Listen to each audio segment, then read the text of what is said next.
you know that there is a publishing company that wants to make life easier for you as a writer? This publishing company is called World Inkers Printing and Publishing. We publish in all different languages, and we're looking for writers of all genres, all formats. We're looking for scholars, ghostwriters, playwrights, poets, short fiction, novelists, you name it. We're looking for anybody who is interested in writing and the craft of writing to be in touch with us. You can reach us at info.worldinkers@gmail.com. With World Inkers Printing and Publishing, you do not require a lot of money to publish with us. Contact us today at info.worldinkers@gmail.com. Become a winner with other authors at World Inkers Printing and Publishing. Give us a shot. We will surely finish you.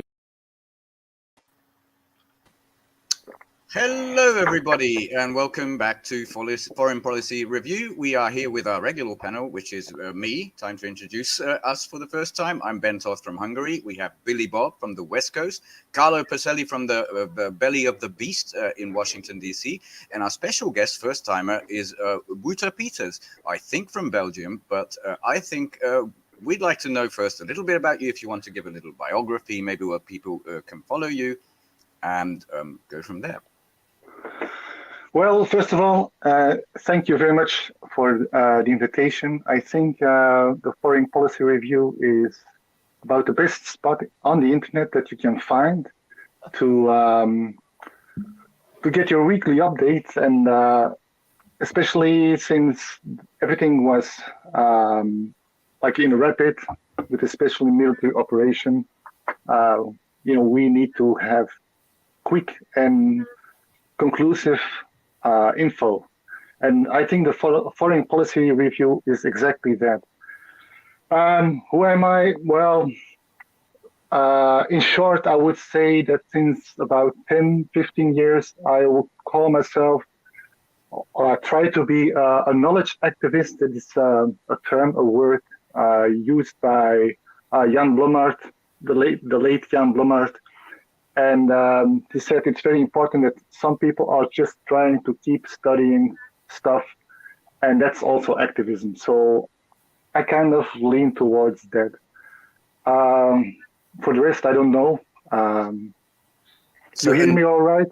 Yeah, you're a knowledge activist, I think, based on your name, from Belgium. Is that? Yes. Is that cool? So yes. You're in the decaying west of Europe, just like I am. Interesting time to be alive, isn't it? Yes, I relate to CARLO a little bit, because CARLO, you're from Washington. Yes. I live at like half an hour of a drive from Brussels. Oh. So imperial car, colonialist car, very interesting, but also very blinding when you're right into it. For example, when I was in school, I never heard the name Lumumba once.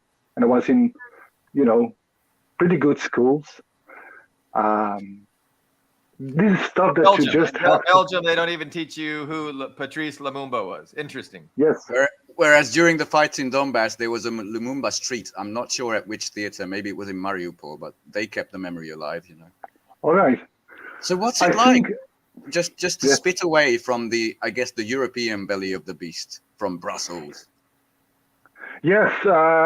Belgium on itself is a very interesting country because it's not powerful, but very complex. We have many layers in politics.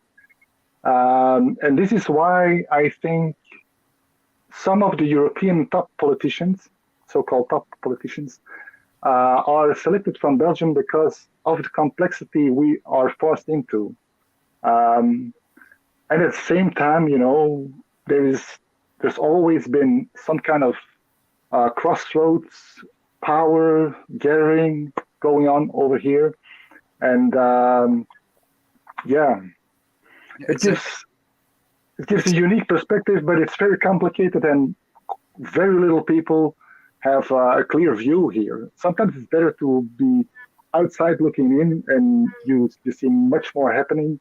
As I said, from right close up, you don't see, you see a lot of trees, but you don't see the forest. And that's, I think, the difficulty. And in a strange way, the privilege of being in Belgium. like a fish not knowing it's underwater. That's pretty much Yes. being Yes. that close, you know.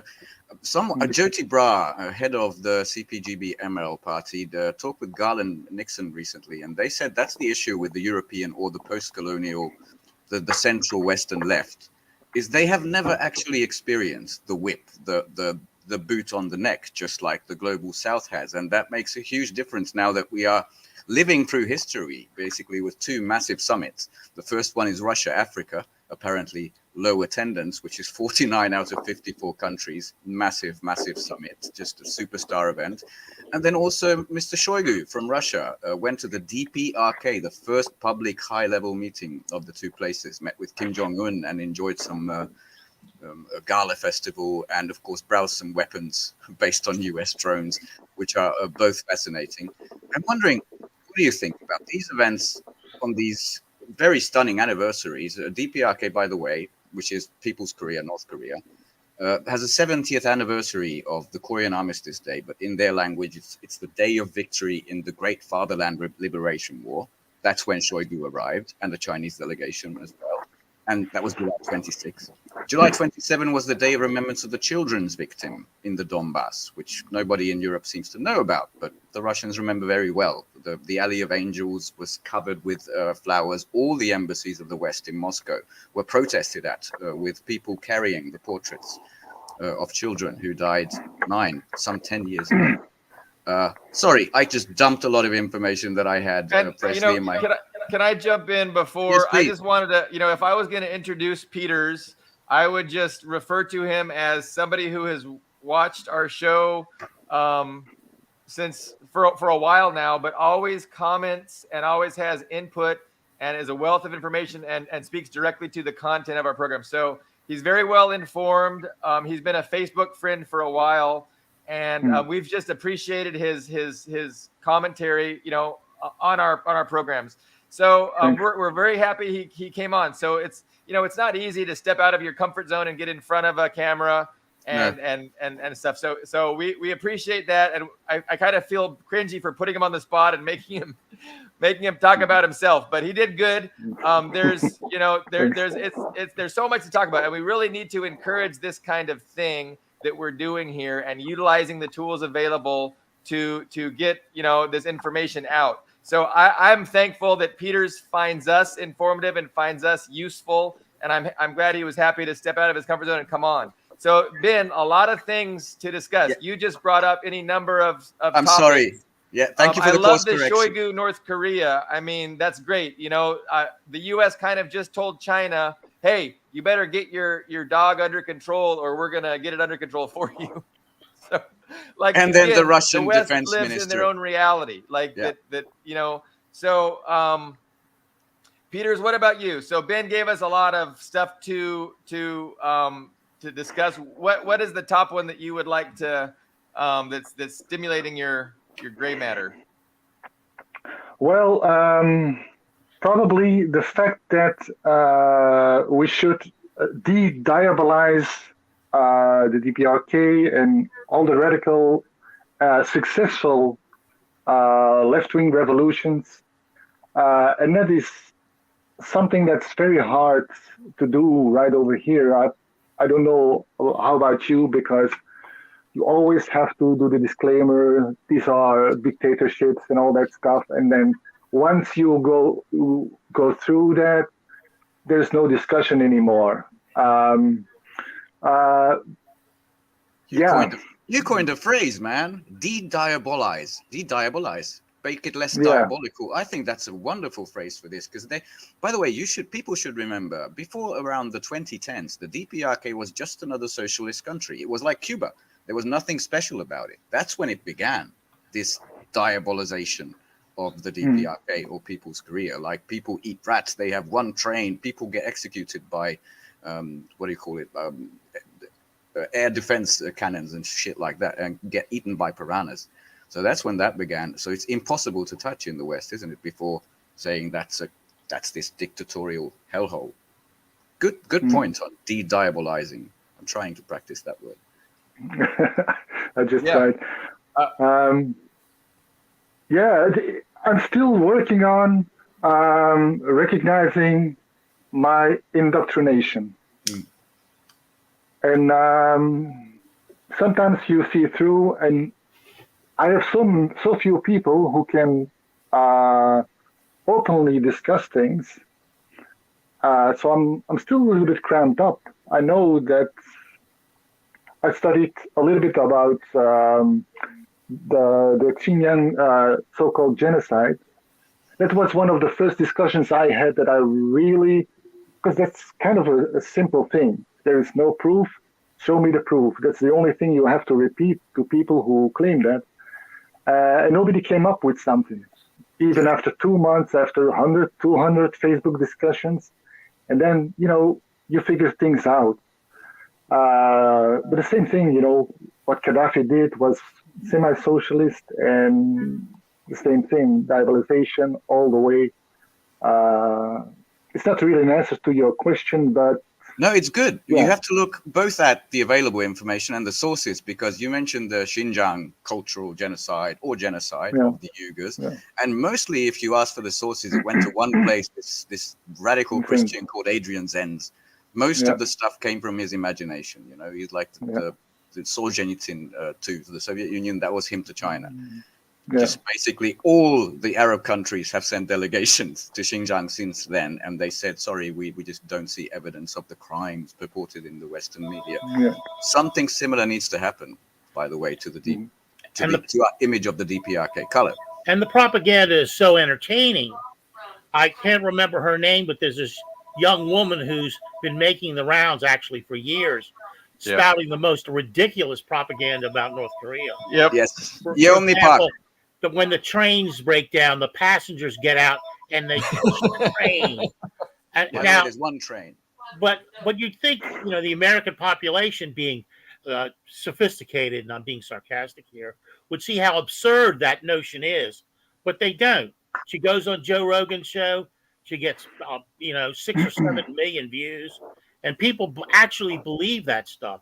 They don't even know the basic physics. I don't know if Joe Rogan did, but a lot of people do, for sure. But yeah. I mean, Rogan gave a little pushback. He looked a little skeptical. He did. But he just nodded along most of the time. That was very I think he just wanted to fuck her. That's all he wanted to do. Maybe, because she's got brand new big tits. She was a very nice little Korean lady when she came out, but now she's basically Los Angelesized. Very plastic, very plastic. This is a huge problem. I mean, and we talk about this a lot, is the propaganda apparatus and just the way in which it can influence people's minds and indoctrinate them, and how insidious it is, how powerful it is. It's one of the biggest struggles that we have right now is coming up against that. But I think, people are waking up, and I think, again, if we poll, the mainstream media and, who trusts them, it's single digits, just like Congress. And yet, it's the Democrats that think that, the Republicans are lying, and the Republicans think that's the Democrat media that's lying. And they blame the conservative media or the liberal media, depending on what side of the fence.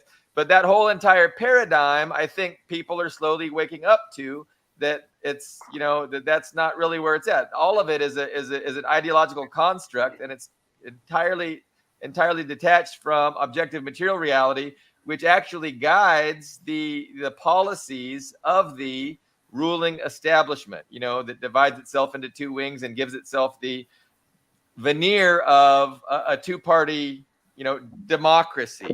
Yeah, but, no matter. Don't forget, your vote counts. Your voice matters. WOUTER, are you as optimistic as Billy Bob? I'm increasingly optimistic. Go, Mr. Peters. Yes, I'm an old man, so I have a different perspective. I'm not going to go against the grain since I'm quite optimistic. One thing, I don't know whether it was Michael Parento who said it. If you think like the system doesn't work, then you're wrong. The system actually does work. If you think that the system doesn't care about you, that you're wrong. The system cares a lot about you. They're really looking into the general population and how they do behave. Exactly. And it was Parenti, by the way. Yep. Yeah. Up to this point that they allow near radicals to be published, to speak out. We don't have to go for the total insane people that just spout out all kind of nonsense. I think the most dangerous ones are the ones who appear rational. And at the point, if you ask them a real question, and if you pin them down on this question, they do crazy stuff. They just politely say, "Oh, sorry, I don't have time," and I just move on. And those are the ones that block the way. Those are the kind of friends you can have, and so you don't need enemies. I just wanted to throw that in. But in general, I'm very optimistic.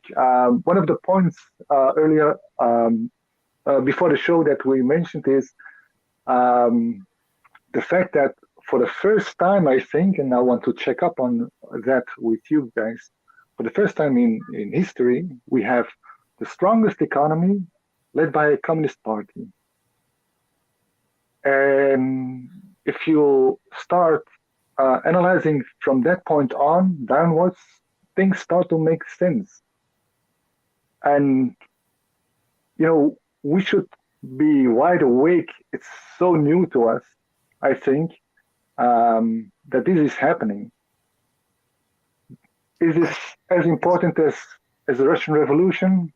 I think it's quite on the same level. It's running in the same line. What about? Yeah, I think you're quite right. I mean, factually, it already is, according to the IMF, the largest economy in the world, one of the most powerful. And they can just show it by turning off some resources like, gallium to here and fish. They're just not going to buy fish from Japan, who have lost like $1 billion ever since that announcement. They can do these things. I think recently we talked about the Strait of Malacca, where the US planned to strangle, China's trade. And they have just announced that they're going to build a canal through northern Thailand. Basically, that's just circumventing. Goodbye. There's no waters anymore in the Malacca Strait. Nothing can be shot off anymore. And they have the Belt and Road Initiative, one of our favorite topics, deep in Africa, deep in, most of Europe, even though, the West is kind of trying to break off. What do you call them? It's not delinking, it's de-risking now. At the same time, in economics, they really are not de-risking. What happens if the Soviet Union were the most powerful country on earth, not the US, like, say, 1960s? What happens today? And what happens 5 years, 10 years from now? I want to get everybody's thoughts on this because it is a whole new paradigm that we're living through. We'll start with Carlo. No, you go, Billy Bob. I mean, I'm optimistic, but really, the future depends on the West, right? How is the West going to respond to its own, displacement and withdrawal from, being the preeminent power?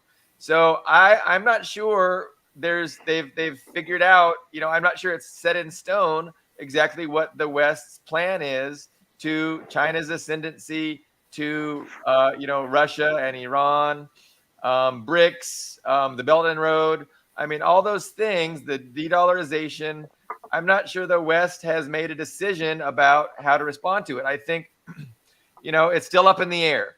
And I mean, it could go any number of ways. I mean, they could think that, because they've overextended themselves and the global financial structure is impossible to maintain and prop up as is, that a big reset with a global conventional war is necessary. And then at the end of that, they'll just do their best to, cobble something else together and they'll start from scratch again, maybe with a little bit less power and influence than they currently have now. I mean, I think that's, what some people are advising who are, in positions of power and influence. What they should do is, become communist. And by becoming communist, what I mean is, they should start thinking about the best interests of humanity, and they should start working with other societies in advancing, the interests of humanity, and not just the interests of those who have all the wealth and power and want to maintain their wealth and power. But this is like asking, a fish not to live in water, and the capitalist class just it's all they know. Yeah. They're not, they can't. If one of them says, "Hey, let's do this," he's going to get attacked. I mean, we've seen what they did to Trump. We've seen what they did to JFK. When the capitalist class gets out of line and goes against the class interest, they get taken care of. So in a sense, you have two immovable forces. With China, I see China like a steamroller, and they're just overcoming. It's set in motion, and it's overcoming any kinds of obstacles that are set up to keep it from keep it from progressing. And so they do it domestically. Domestic problems come up. They come up with ingenious, pragmatic ways of overcoming those problems. And it's the same with foreign policy on the international stage. You just mentioned, this canal they're going to build in Thailand. It's going to be solving one of the problems that imperialism hoped to use against it. It's just a steamroller, and there's literally nothing the West can do. They're not smart enough. They're incapable of containing China. But at the same time, the West is its own force for evil, moving forward, and there's not really much that anybody can do to stop it. They really have to have a collective decision, and I don't know if that's going to happen. But I'm optimistic. Either way, the result is going to be the same. The West is going to decline, and China and humanity is going to be better for the West's decline. I think there was some jumps in there, and I want to respond, but go Carlo first. I find Billy Bob's optimism infectious. And I remember back with Iran-Contra, I was working with the Christic Institute. And good infectious or bad infectious? I'll get to that. And I was very optimistic. And I wrote a letter to the Washington Post, which they published.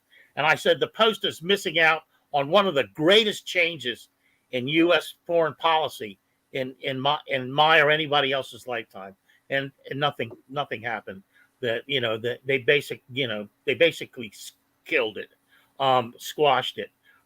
And we were talking about this coup in Niger, which has taken place, and as we speak, and we have talked about the Belt and Road Initiative that wants to cross the Horn of Africa to Eastern Africa, and Niger was really the last obstacle, because President Bazoum was so pro U.S., so pro French, yes, that he himself was in the way of that project, and now the small contingent of his palace guard have taken him down, or at least trying to take him down. Even though he claims the military and the military and the guard, National Guard, maybe? National Guard have sided with Bazoum. But then another thing is, no one came to Bazoum's defense. It was it couldn't have been more than, look at people waiting to buy hot dogs at a hot dog stand. That's how big the crowds were that were protesting the coup. So it's a way we have to see how it pans out. But the U.S. seems to be back on its heels in a lot of ways, because this coup, to my mind, resembles the kind of coup the CIA always used to run, whether it's well thought out and well planned or not. But it does seem like that the U.S. and its European allies are back on their heels in this regard, and in other places around the world they're going to. I mean, the way the Kenyan president Ruti, I think his name is, or the way the South African officials have just laid out their disgust with the way they've been treated, and they're not going to be treated like that any longer. So, and Lula and South America and certainly Central America, it's going on and on and on. And I think this might be, and Billy Bob, I say this with some trepidation because I've been wrong several times about this, but I think this is the big one. I'm with you there, and that was very interesting. We get positivity from Carlo, who is our resident downer. I think I can say that usually when it comes to looking at things optimistically. I wanted to make some further points as well, but I don't know if MUTIU is here because in 1 minute, maybe we have to go to a break. Maybe this is a good time to do it and we can pick up from there. Hearing from WOUTER next. Or maybe... We usually wait for the half-hour mark. We're about 4 minutes from the half-hour mark, but we can definitely go to break if available. Otherwise, I forgot that we started late. Okay, a couple of more points on that. The bubble is bursting, and then on to you, WOUTER. Just a week ago, the Europeans had this summit with the Latin American nations, and they were just an absolute minority when it came to Russia and the world, and nobody went along with what they were saying. Now the African summit, where they say low attendance to Putin's goals, is 49 out of the 54 countries are present, which is enormous. You talked about Niger.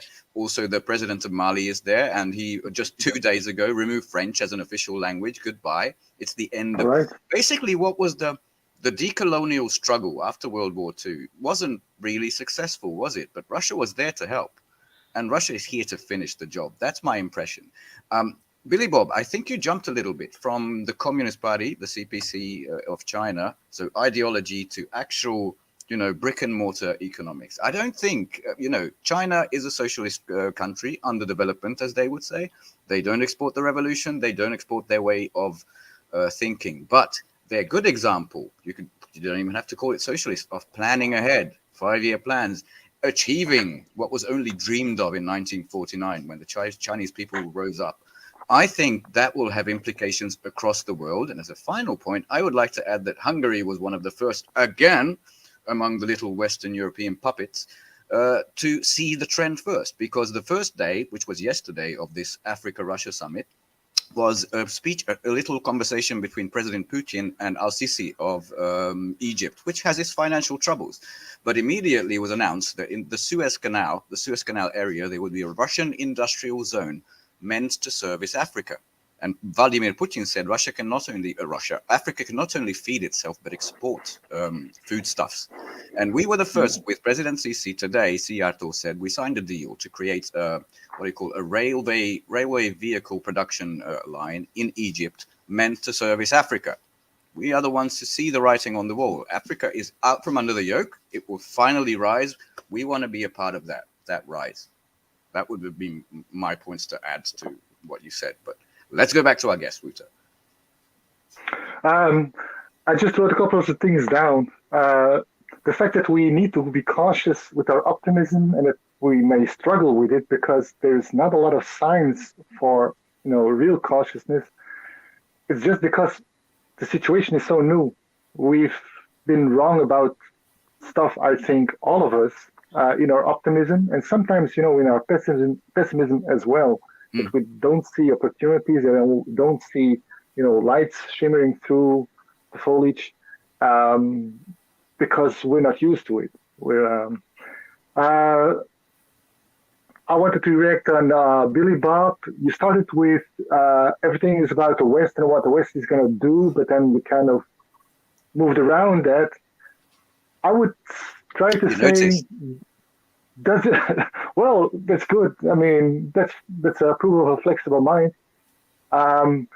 Does the West really still matters? Apart from, as you mentioned, Billy Bob, a global conventional war with whatever kind of massive destruction, does it really matter?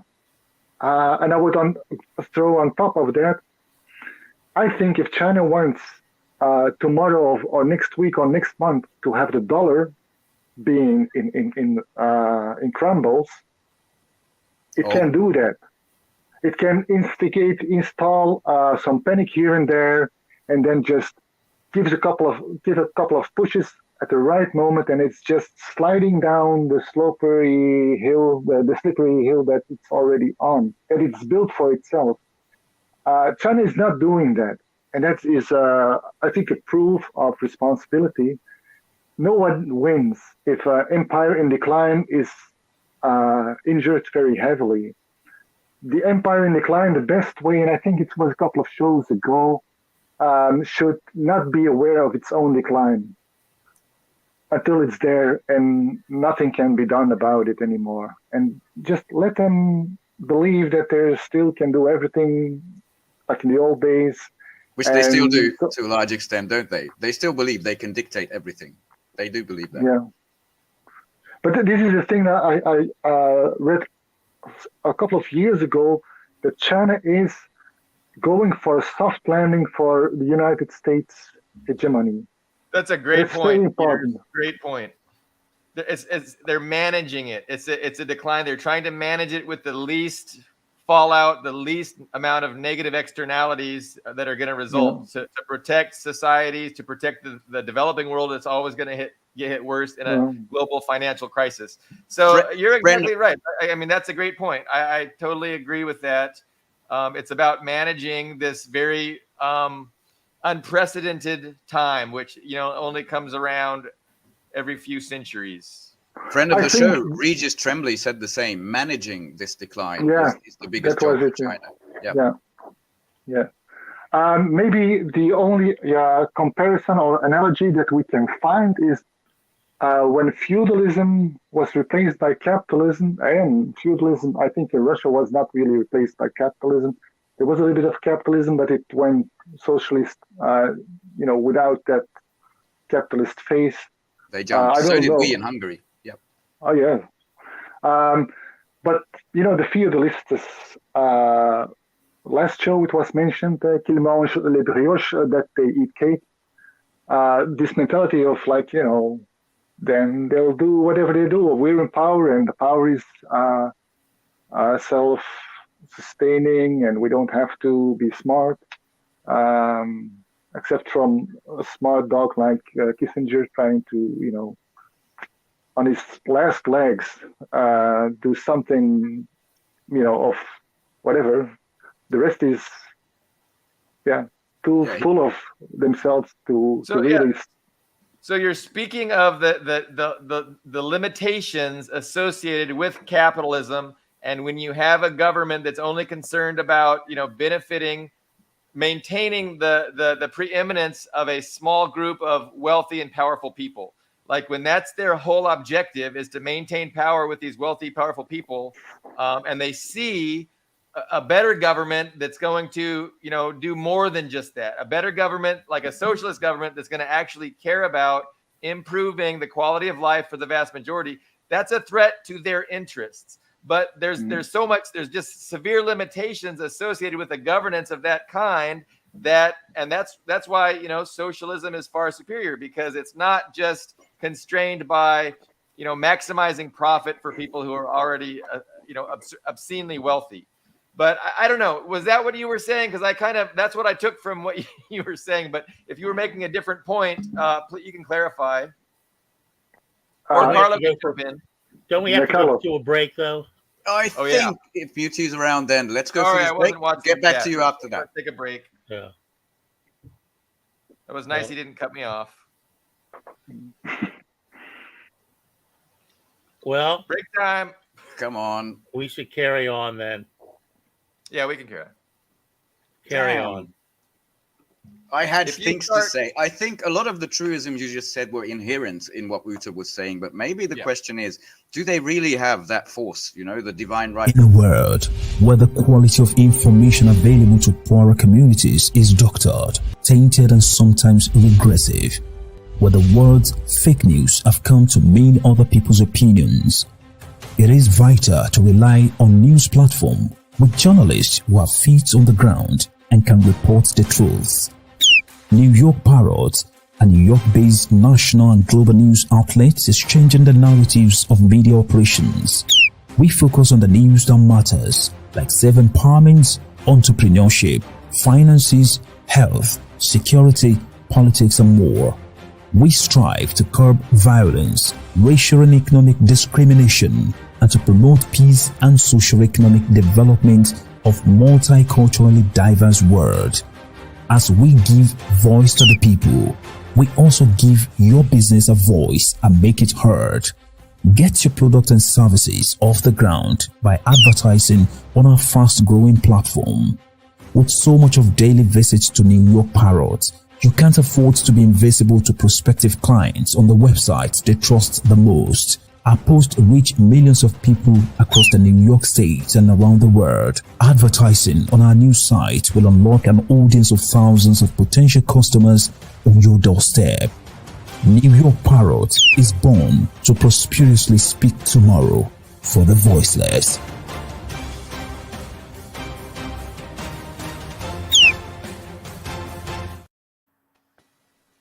Apologies to the viewers. We just never quite get that break time perfectly right. So I was just summarizing that perhaps, you know, the divine right of kings, it was in Europe and it's going to last forever. And suddenly the world around them was changed so drastically that it no longer existed.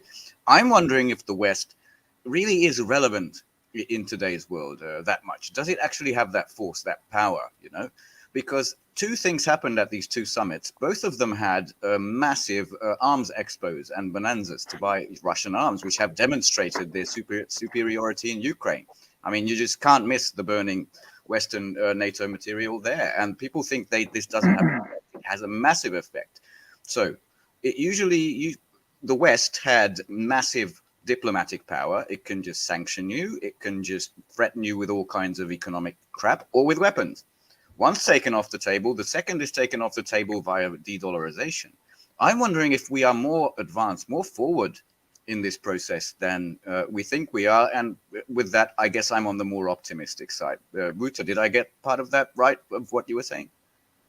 When you were explaining this, I was thinking about Greece, the Greek crisis, and how cheap it would have been for Brussels to, you know, bail out or to help the Greek people with their financial trouble.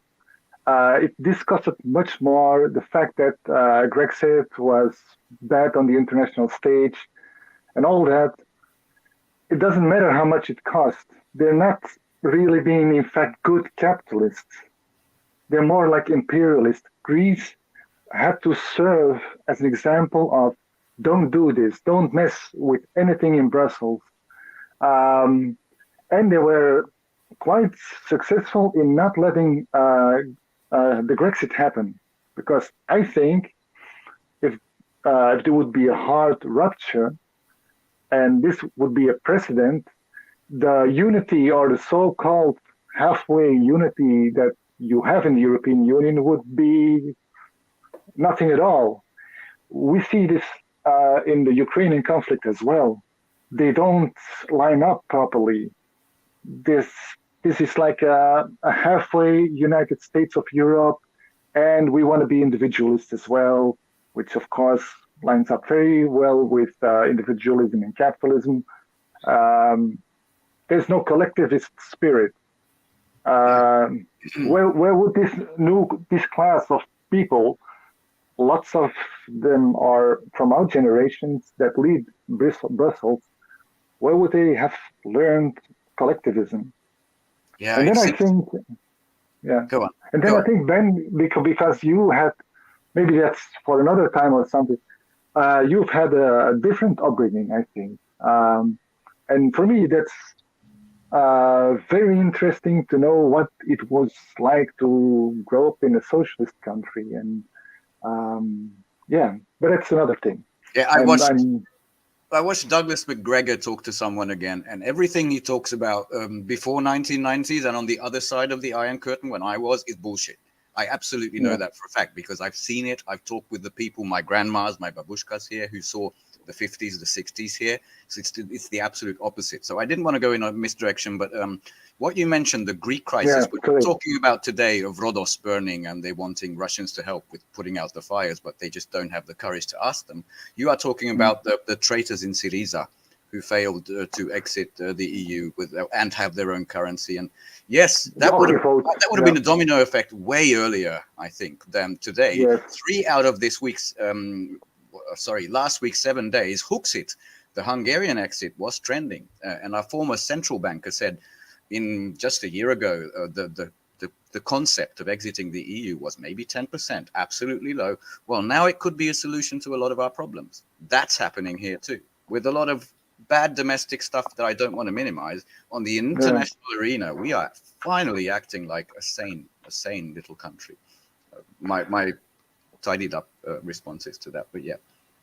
that may be that may bring us to a next point on a more pessimist note. If the Atlanticist imperialist core is gonna lash out again, where will that land? That misery, that destabilizing misery, where would that land? Would it be Serbia, Hungary? Would it be Iran? Would it be what do you call I am blanking on the island of Taiwan. Yeah. Where will it be?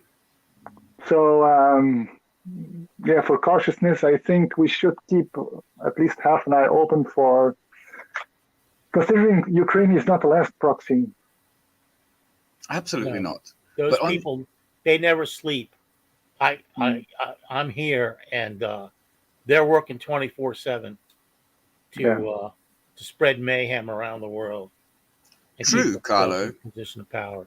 But as a counterweight, as I mentioned, the two massive arms expos in Russia and the DPRK. Russia has, I think, this time not pissed on the drones, but released flares on them twice this week over Syria. So they have proven to the world that this didn't happen before, that there is an antidote to those super Wunderwaffen, those wonder weapons from the West. And they are actually shown to be pretty bad, because their GPS system is just jammed by electronic warfare, and they are proven to be pretty useless. And the arms people of the world are paying attention. And those inadequacies are product of the way weapons are integrated into the capitalist system. Very true. Yeah.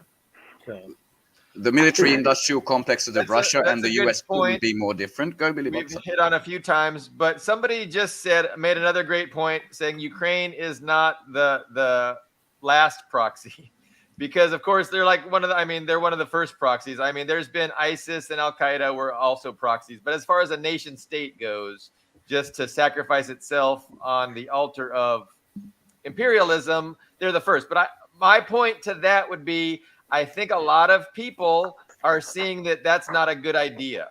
And it's hard to think that there's capitalists around the world in Japan or South Korea saying, "Oh, I want to be the next Ukraine. Me, pick me." It's going to be a hard sell, and it's not going to be easy to get other proxies going forward. And I think that's good, and it gives us more reasons for pessimism. Optimism. There was a huge change of the wind in Mysl Polska, one of the Polish big newspapers, who were absolutely, we are the next Zelensky land, like starting to criticize everything Zelensky, starting to criticize Ukraine. I think they see this writing on the wall. That, maybe we don't want to be next. That are stupid enough to line up, but the Polish jokes. I'm part Polish. My grandfather had a sticker that says "Kiss me, I'm Polish," and he knew all the Polak jokes. I don't ever know where those actually came from, but I don't think they're as stupid anymore as like the Latvians, for instance, because I think some of those Baltics might actually raise their hand and say pick me, but hopefully Poland's no longer dumb enough to do that. Yeah, and let's just add, we are talking about the political leadership of Poland and the Baltics. I know Polish people personally. That's what Polish I mean. people who are Z people, absolutely with Russia to the last. So it's not representative. They're marginalized and not allowed to. The same thing with Ukraine. This week I watched a French show. Michel Collomb from Investigation, a very interesting journalist, was on a debate, and one of the things was, the Ukrainian people, and then, you point out that there's people who volunteer for the army, people who flee for Russia, people who just are pinned down, don't want to talk about it. Political parties are for a long time already not representing the will of the people. But that's class analysis. It's always upper class. It's always true. It's just so opaque, don't you see? It's not transparent. We don't know how many people are just hiding in their living rooms, not wanting to go to the shops because they'll be drafted in and sent to the front. We don't know if that's the majority. It may as well be. We don't know. We just see the very visible, very loud NATO type Ukraine flag idiots. Yeah. And certainly the Taiwanese also. the people themselves have a great deal of skepticism about becoming the next sacrificial lamb to the altar of Western capitalism. Garland Nixon's tweet heard around the world, maybe unwittingly, played a huge role in that. Official organs of Taiwan picked that up, saying, hey, they really want to destroy TSMC. They really want to bomb our facilities. Maybe we're not the best. We don't want to be allies with this kind of crap. Yes, images too of Ukraine are great selling points for let's not do this. And that's why the Brits. Sorry, go. Just a minor point. The Brits. Go ahead. Good. The British also sent tanks, among the Leopards, which are burning en masse. They sent the Challenger 2s, who the PR is the best tank in the world, absolutely fantastic. And they had direct orders. You cannot send them to the front. We cannot have this kind of imagery about it. Just keep them in the back somewhere. Interesting. But Carlo, you pointed out the quality of the products that a capitalist system produces. It has to break down. It has to be cheap. It has to be looking the real stuff, but not being the real stuff. Plant obsolescence.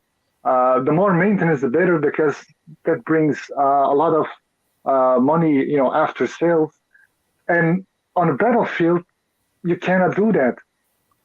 Yeah. In a regular economy, you have time to, package it up and then make it beautiful again and throw 1,000 commercials at it, and that's what they try to do.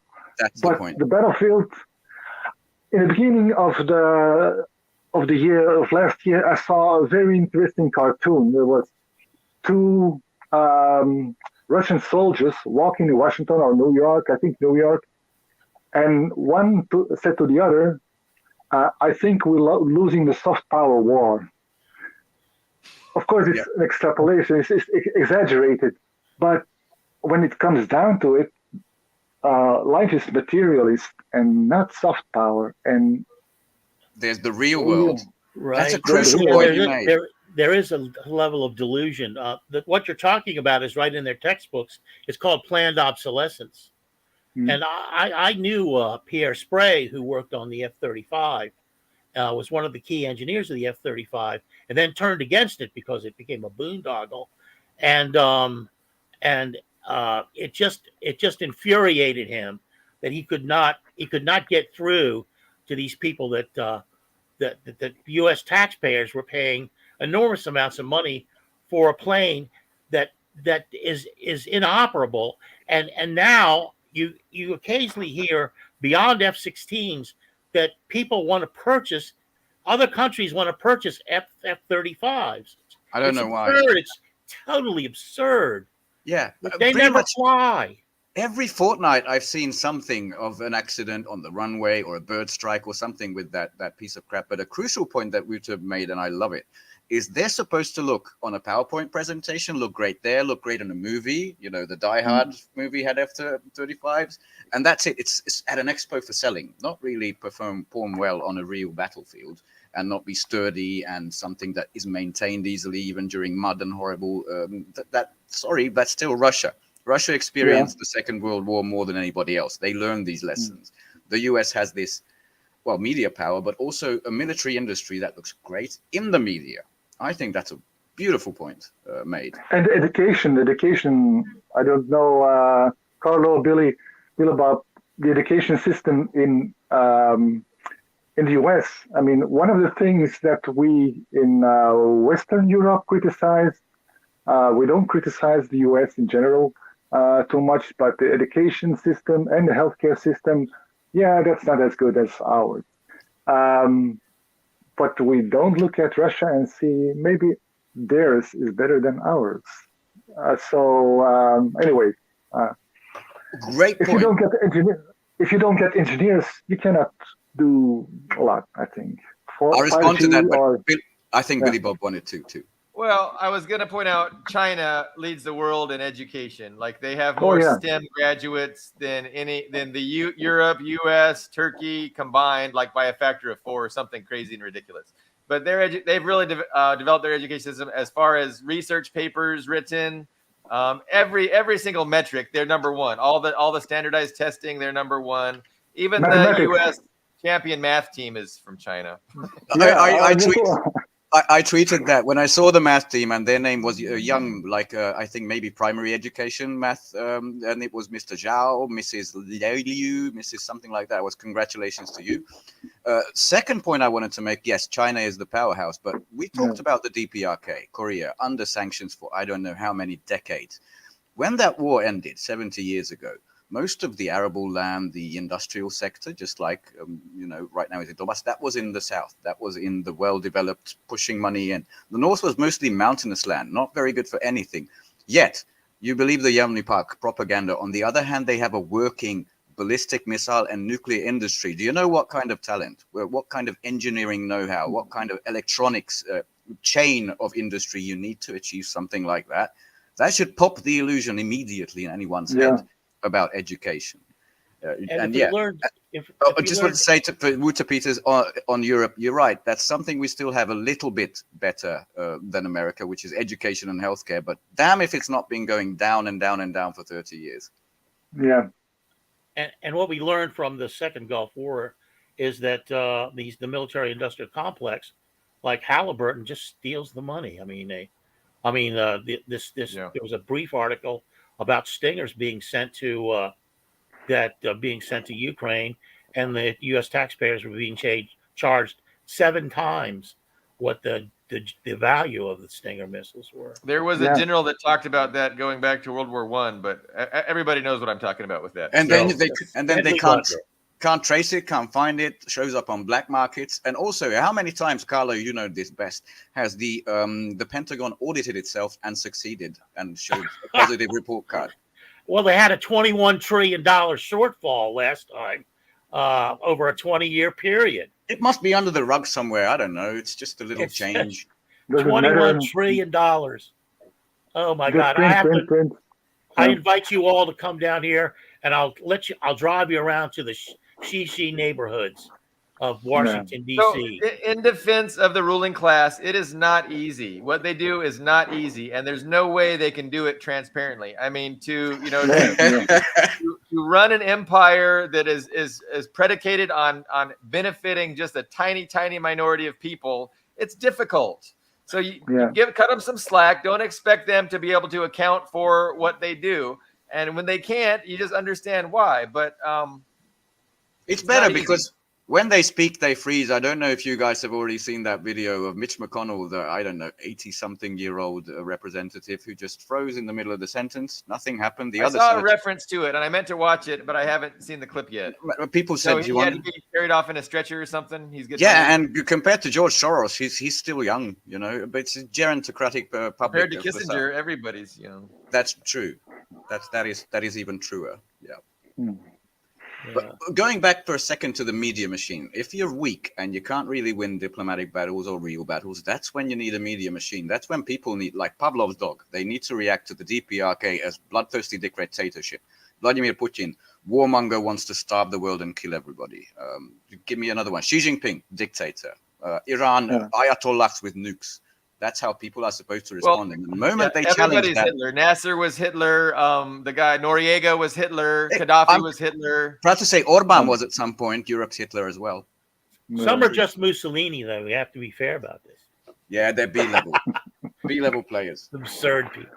Yeah, but believe me, I read the comment sections of a lot of these chat lists that I've been thrown off of permanently, and people swallow that crap.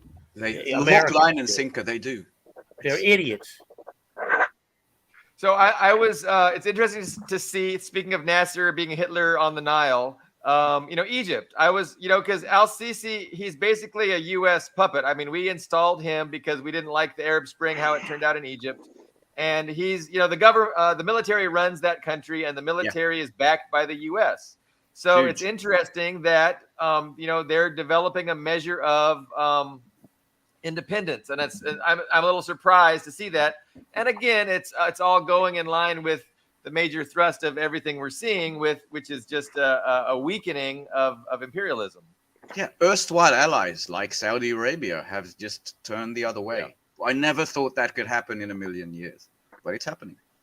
Peters, last 5 minutes. We've been monopolizing everything. Okay, last 5 minutes. No. Just one thing when I'm in discussion with people on Facebook, because that's my main means of communication and learning from other people. There's a very good tool to use when you're looking at the Crimean referendum, and that is that Gallup, the research organization, US-based polling. Gallup, yeah.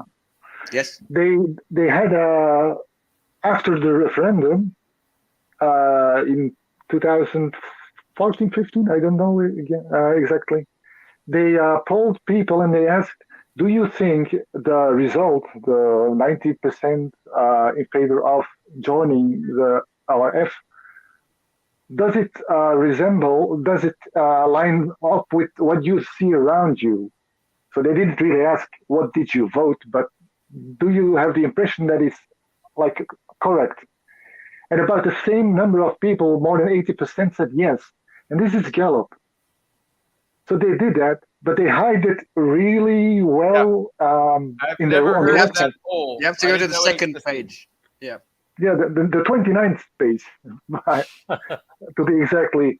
I've used it all over and over again and no one in discussion really looks into that and changes his or her mind. No one. This is. I think. See, you're back to your pessimism. Now you're sounding like CARLO. Like CARLO. No, that's media analysis, and I think it's wonderful. I picked up on something like US big anti-ship missiles being transferred to either South Korea or Taiwan, and you had to read the article to the very end to say, well, yeah, it's going to be in 2032. That's when the deal is going to conclude. Yeah. You just read the headlines, you got no idea what's happening. And by the way, shout out to Joe, a real life friend of mine, avid watcher of the show.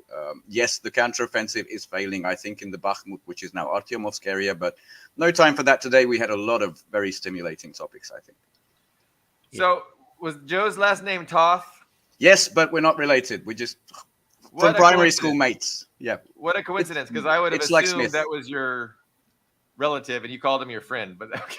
No, it's like Smith. We are unrelated. We're just primary school mates. Peters, this was really good. It went as good as I had hoped. We will definitely have you back. We appreciate your perspective and you're enjoying us and benefiting from us. Absolutely. And we definitely benefited from your commentary today.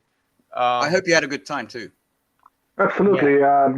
I don't have any nerves anymore. It's like talking among friends and I kind of expected that because, collectivist spirits do that. It goes away fast. Thanks. I remember my first time here. Thanks for appearing. Yeah. Thank you for coming. Yeah. Thank you to everybody who's been watching. Please drop a like, share, subscribe if you enjoyed the content. And I guess we'll see you on Tuesday on the midweek episode, which is Pushback, and next Thursday on Foreign Policy Review. Blowback. What are we doing? We're exposing imperial decline on Blowback on Tuesdays. I found out there's another podcast named Blowback that's way more popular than ours, but ours is probably better. Yeah. But MUTIU, I don't know. We're about a minute and a half early, but I always forgot we started late. Whenever the producer is ready, but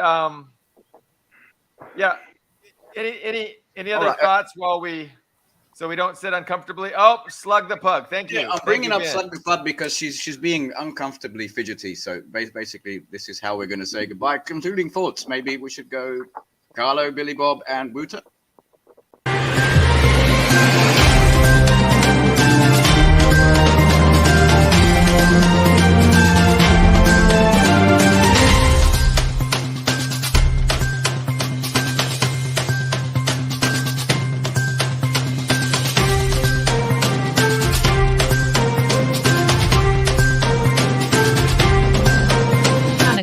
Keep watching The Politics every Friday, 12 p.m. Eastern Time on New York Parrot TV, the voice for humanity. Well, hey, thanks for staying along. Yeah, we can chat. Do you know that there is a publishing company that wants to make life easier for you as a writer. This publishing company is called World Inkers Printing and Publishing. We publish in all different languages, and we're looking for writers of all genres, all formats. We're looking for scholars, ghostwriters, playwrights, poets, short fiction, novelists, you name it. We're looking for anybody who is interested in writing and the craft of writing to be in touch with us. You can reach us at info.worldinkers@gmail.com. With World Inkers Printing and Publishing, you do not require a lot of money to publish with